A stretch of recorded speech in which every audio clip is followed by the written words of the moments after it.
All right, gang, so all metal skis. Probably the biggest innovation in ski manufacturing since composite skis, metal edges, and now back to one material. We started off with just wood planks, skis, and now one material, 7000 series aluminum, cut out in a CNC machine to get the exact shape, profile, even flex, rocker, camber, all that, whatever you want in a ski.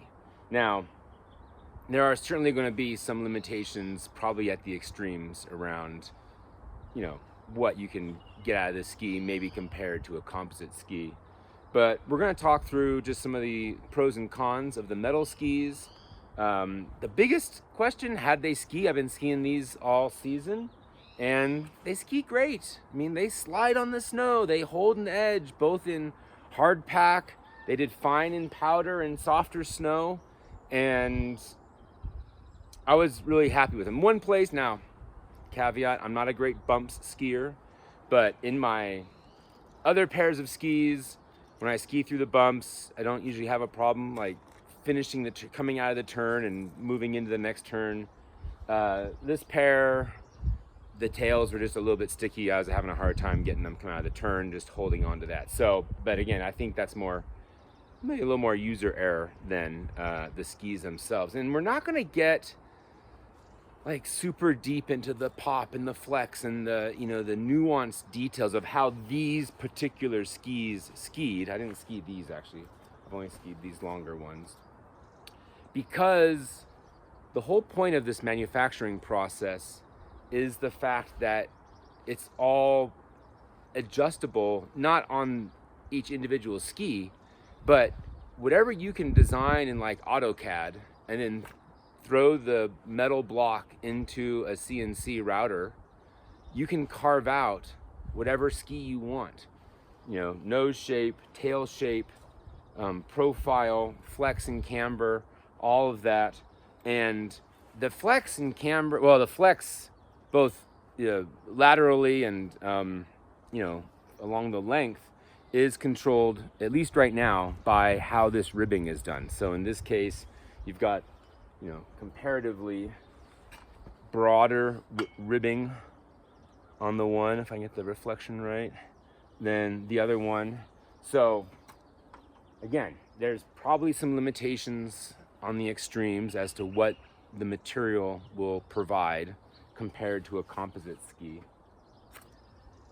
But the other advantages I want to talk about are, how about the ecological advantage? Now, most skis, all the composite skis that we squish together today, they have foam, rubber, wood, metals of various sorts, carbon fiber. Some skis have up to 50 different kinds of materials that are put together and squeezed together to create the ski. Here you're just talking about one material, aluminum. Because it's aluminum, it's not going to rust, right? So that's great. You're also not going to pull out an edge. The base is aluminum. It's not PTEX, it's not a plastic, so you're not dealing with any plastics in that way. Certainly one concerning question would be like, well, aluminum's not as hard as steel. I don't want my edges to be steel. Well, I can tell you, after skiing some icy bits and some hard pack, that the aluminum edges did just as well as any steel edges I've ever skied on snow. And if you're worried about rocks dinging your edges, well, consider this. The base is also aluminum, way harder than PTEX. So there's no core, so you can't have a core shot. You're not gonna have to dig that out. The other advantage of the aluminum base, if we can see on the reflection there, is it will hold the grind pattern from the Reichman or whatever ski tuning machine you put this through a lot longer than the PTEX base will, because it's just harder material and it's going to be more resistant to whatever it rubs against on the ground. Hopefully you're making good choices on where you're choosing to ski and not taking this through the rocks. But in any case, so I don't think that's too much of a concern. You can still do a lot of the maintenance at home as far as, sharpening the edges. If you do hit a rock and you get a little burr on the edge, you can just file that out. Gummy stones will all still work in this case. So I mentioned, they're not going to rust. You're not going to pull an edge. The base grind is going to hold a lot longer. The construction of the ski, think about that for a second. All the filings, the metal bits that get carved out of this can be captured, melted down, and used somewhere else, as opposed to a composite ski where you're just cutting off the rind of plastic and whatever else is squishing out and throwing that away. The other thing is lifespan. I'm gonna guess that these skis, you're gonna have a hard time breaking these skis. And if you've ever been on a ski that came apart underneath you, like the binding came out or it just plain broke because of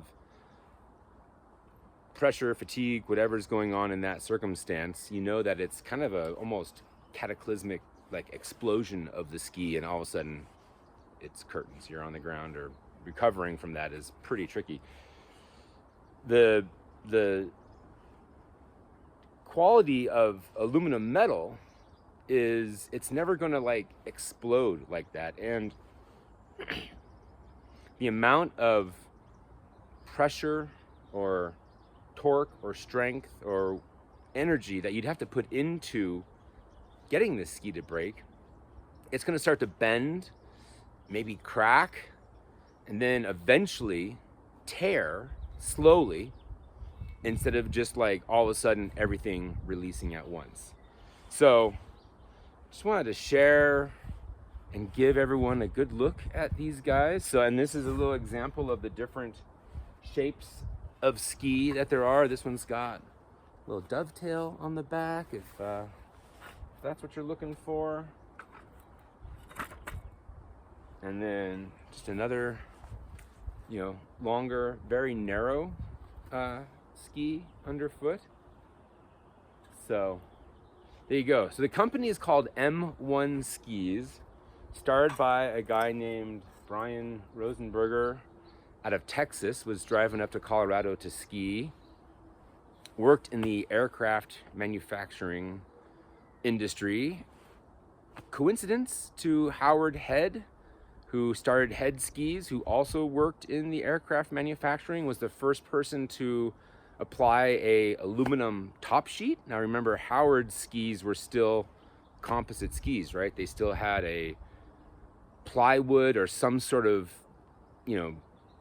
honeycomb core, and then he decided to put aluminum on top of that. And so that was a big change in, ski construction. So again, probably, coming back to a single material and switching it up in the ski industry. The ski company is called M1 Skis, Metal1 Skis. You can check them out at m1.com. I didn't cover waxing. Obviously, the base of these is not going to absorb hot wax like we're used to on P-Tex. So what they tell me, and I haven't had a chance to really do this myself this season because I haven't chased it down, is you use a topical wax. So like if you're waxing your car, similar to that. So it's a liquid or a paste that you rub on, buff onto the ski to get it to really adhere. Again, the team at M1 tells me it lasts as long as a hot wax and is similar in effect. So very similar circumstances there. I did notice on these in warmer ski days that going in and out of the shadows, I could definitely feel the resistance on this ski of the base when I was hitting the warmer, sunnier patches. And then I could feel myself speeding back up again when I'd hit the shaded, cool patches where the snow wasn't quite as warmed up. So anyway, there you go. If you got more questions, you can throw them in the comments below on YouTube, and I'll tag M1. So if I'm not able to answer a question, hopefully those guys will be able to jump in and let you know what's going on. But there's still a lot of skiing, a lot of discovering to find out how well these guys work and what the chances are of this becoming, you know, a new standard in ski manufacturing.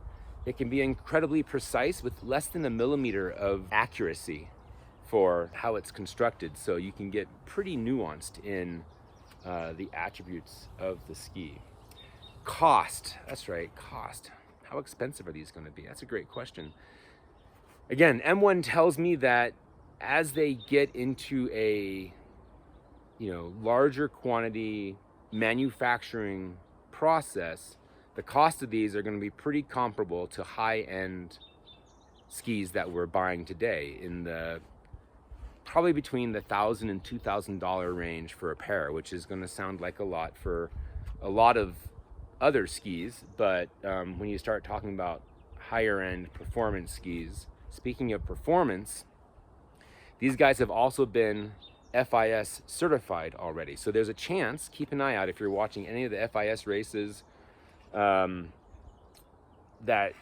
athletes may be on these metal skis. And the team from M1 took this over to Europe to FIS, got these skis in their hands, got it certified, showed it to all the race directors. So if a pair of these show up at a race, they're already put together. The other kind of fun thing is when you're on the ski lift and your skis bang together,